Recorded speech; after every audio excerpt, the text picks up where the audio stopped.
I don't care about Boba Fett, okay? I'm sorry. I don't think he's an interesting character. I don't think he's a cool character. I generally am not sure if he's even a character who did anything. Like, has he actually had an impact on Star Wars, like the universe in general? I don't think so. Did he do anything? Did he accomplish anything? No, I'm pretty sure he didn't. I'm pretty sure Jar Jar has had a bigger impact on the Star Wars canon than Boba Fett does. Goddamn Boba Fett. Why do people like Boba Fett so much? Is it the armor? Okay, well fine, then you can just be a fan of literally any Mandalorian. Is it nostalgia? Nostalgia for what? For the Christmas special? Because that's where he showed up first. If you want a nostalgia for the Christmas special, then get with Bea Arthur's character, because apparently she exists in the canon too now. Goddamn Boba Fett. Everywhere I turn, Boba Fett. Everyone's Boba Fett this, Boba Fett that, Boba Fett solo movie. I don't need any more Boba Fett in my life, and the Boba Fett story in this book is just like Boba Fett, because it doesn't do anything, it doesn't accomplish anything, and I don't like it. It's just like Boba Fett. Goddamn Boba Fett!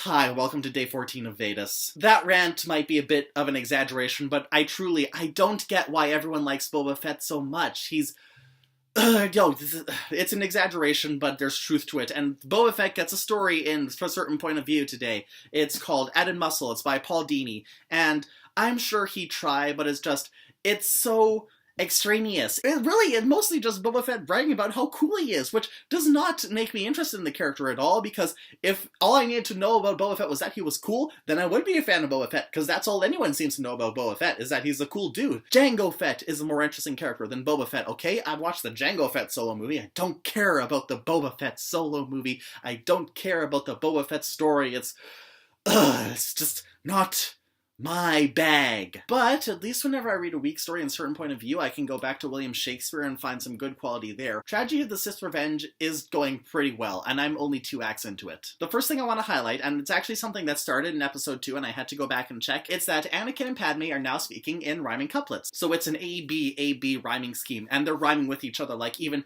Anakin will say something, and then Padme will say something that rhymes with his lines, and they just keep going like that in verse back and forth. And it really reinforces the importance of their relationship, because when Shakespeare uses rhyme in his plays, that highlights important stuff. It highlights love, but it also highlights manipulation, and it can also highlight loss. And really, those are all the kind of things that are going on here. I'm actually kind of surprised that Palpatine and Anakin aren't speaking in rhyming couplets at this point. That being said, though, the Palpatine-Anakin interactions in this act are really great too, because this is the part in the movie where he tells him the story of Darth Plagueis the Wise, except in the play, he doesn't just out and out tells him the story. He pulls a full Hamlet, and he gets some actors to reenact the story of Darth Plagueis the Wise, which is really cool, because, like, that scene in the movie, it was just Palpatine talking and Anakin's listening, and there's some weird fireworks going on in the background. I really like that Desher did it like this, because not only is it just a really nice Shakespeare reference, but it's also another level of smokescreen on top of all of Palpatine's stuff that makes it more believable that Anakin can get sucked into everything he's saying without suddenly realizing, oh wait, he's Sith, maybe I shouldn't trust everything he says.